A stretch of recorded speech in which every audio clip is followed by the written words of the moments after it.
저희 아버지가 부천에서 택시기사 하시는데 전화해볼까요? 전화해보세요. 진짜 전화해봐. 모르면 어떡하시려고. 그러니까 진짜 물어봅니다. 물어봐야겠어요. 물어봐요. 물어보세요. 네, 아니, 아버지. 혹시, 김기표 알아요? 김기표? 김기표. 등기표?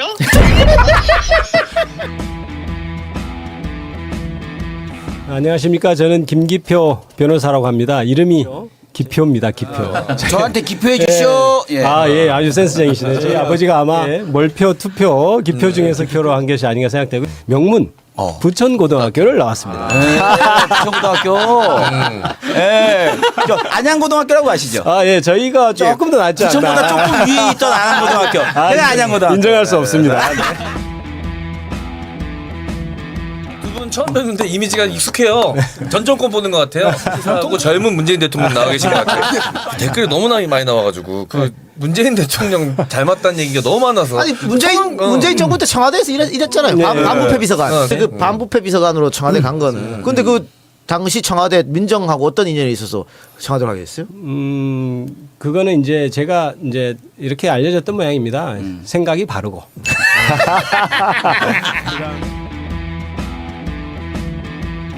그 이재명 대표가 단식할 때 단식장을 찾은 분들은 많지. 같이 사진도 찍고 뭐 많이 갔는데 그 병원에 입원했을 때 찾아간 분은 많이 없어. 다 받아주지 않았거든. 그래서 이재명 대표가 골라받아 이렇게 말하면 되나? 아니 왜냐면 건강이 안 건강이 안 좋으니까 좋으니까 모든 사람을 그렇지. 만날 수는 없어요. 잘하네. 그렇지.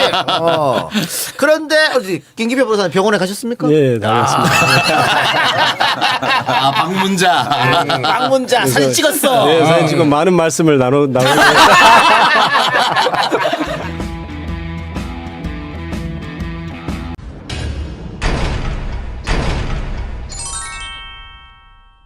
이번에는 총선 신인 시리즈입니다. 세 분을 모시겠습니다.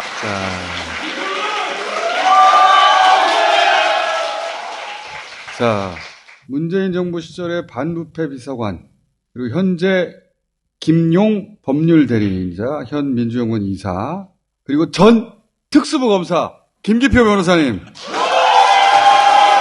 김기표 변호사입니다. 반갑습니다.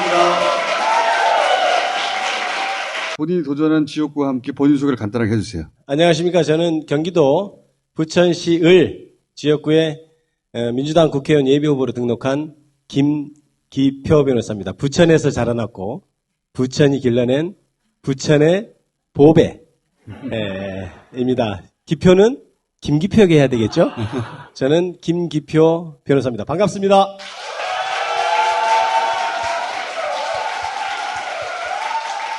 자, 이분들은 다 신인이고 현역 민주당 의원이 있는 지역구에 도전장을 던지셨기 때문에 인지도에서 밀리고 권리당 명단도 확보할 수가 없고 사무실도 없고 불리한 조건이죠. 많이 불리한 조건인데 조금 틀린 말을 하셨습니다. 인지도는 이미 제가 충분히 부천에서 가장 인지도 높은 예비후보라고 할 수 있습니다. 네. 자, 신인들 다 여기 거쳐갔습니다. 양성소예요. 윤석열 정부 도대체 뭐가 문제길래 내가 출마까지 결정하게 되었나. 참 안타까운 것은 내가 검사 출신이다라고 이야기하기 너무 이제 부끄러운 시대가 된 거죠. 정말 검찰을 잘하는 사람이 회복시켜야겠다. 윤석열 정권을 문제점을 한마디로 해결하자면 저는 아랑곳하지 않는 정권이다 이렇게 표현해요. 국민이 떠들어도 아랑곳하지 않고 야당이 뭐라 그래도 아랑곳하지 않고 법률을 통과시켜서 가더라도 아랑곳하지 않고 너무나 엉망인 정권이라고 저는 생각하고 있습니다. 아랑곳하지 않기 때문에 아랑곳하지 않는다. 그 귀에 들리도록 내 목소리를 내야 하겠다. 이 정권이 정말 무도한 정권이고 탄핵이든 아니면 다음 대통령 선거에서든 분명히 빼앗긴 우리의 민주주의와 우리의 권리를 찾아와야 한다. 이것이 제가 가진 사명이라고 그렇게 생각하고 살고 있습니다. 자, 여기서 한 발 더 들어가가지고 예를 들어서 이런 표정 있지 않습니까? 이게 이제 순간적으로 캡처해서 이런 것이냐 영상으로 한번 볼게요. 이은권 국민의힘 대전시당위원장의 새 인사가 있겠습니다. 큰 박수를 모시겠습니다. 한동훈 포즈, 이 표정, 이 각도를 꼭 보여줍니다. 검사 시절에는 평이 어땠어요? 검찰 내에서는? 프로크루테스라고 하나요? 그 그리스 신화에 침대가 작으면 발과 다리를 자르고 지금 좀 키가 작으면 느려서 죽이는 그런 아테네 강도가 있잖아요.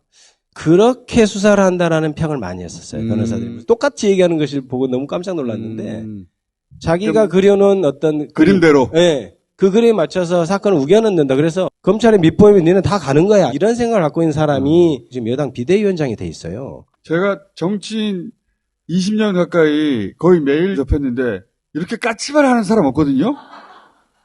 앞으로 튀어나온 사람이 있어요. 보통 그렇죠. 예. 그런데 섰다가 까치발 하는 사람은 없어요. 실제 자기보다 더 과장되게 자기를 연출하는 거거든요. 자기가 실제로 가진 것보다 조금 더 커 보이게 하고 뭐 이런 것들이 다 저는 일맥상통한다고 생각해요. 그러면 이제 저 사람이 하는 말이 과연 어느 정도 진실이겠는지도 의심을 해봐야 되겠죠. 어떤 얘기를 할 때 저 사람 말 액면 그대로 믿을 수 있나? 저 발을 듣는 것도 사실 할 필요 없는 짓을 하는 거잖아요. 저는 한동훈 비대위원장이 하는 말을 다 확인해봐야 되겠다. 저는 그런 생각이 들어요. 그러면 윤석열 대통령에 대해서 제가 여쭤볼게요. 윤석열 대통령 손에 왕자. 저는 사실은 윤석열 대통령이 대통령 후보가 됐을 때 걱정하던 게 있어요. 제가 변호사를 한 지 만 10년 됐거든요. 검사로서 책상 맞은편에 있는 사람을 대하는 세상과 피의자와 같이 앉아있는 세상은 너무 다릅니다. 의뢰 입장이라도 돼보지 않고 더 큰 권력을 갖는다는 것이 얼마나 위험할까. 한 번도 의뢰 위치에 가보지 않은 사람이. 그렇죠. 한 번도 의뢰 위치에 있지 않았고 한 번도 약자의 위치에 있지 않았어요.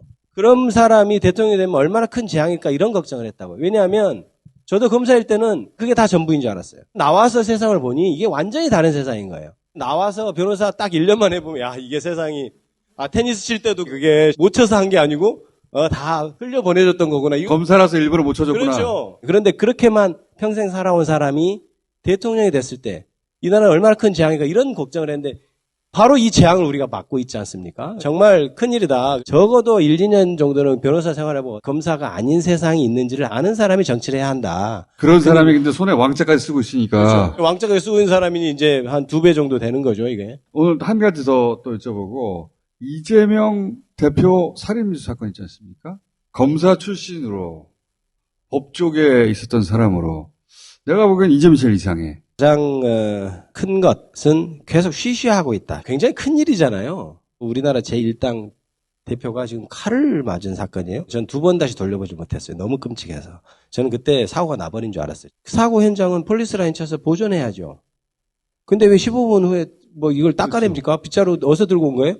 그 경찰서 차에 빗자루 들고 다니나요? 그 피의자에 대해서 전혀 모르잖아요.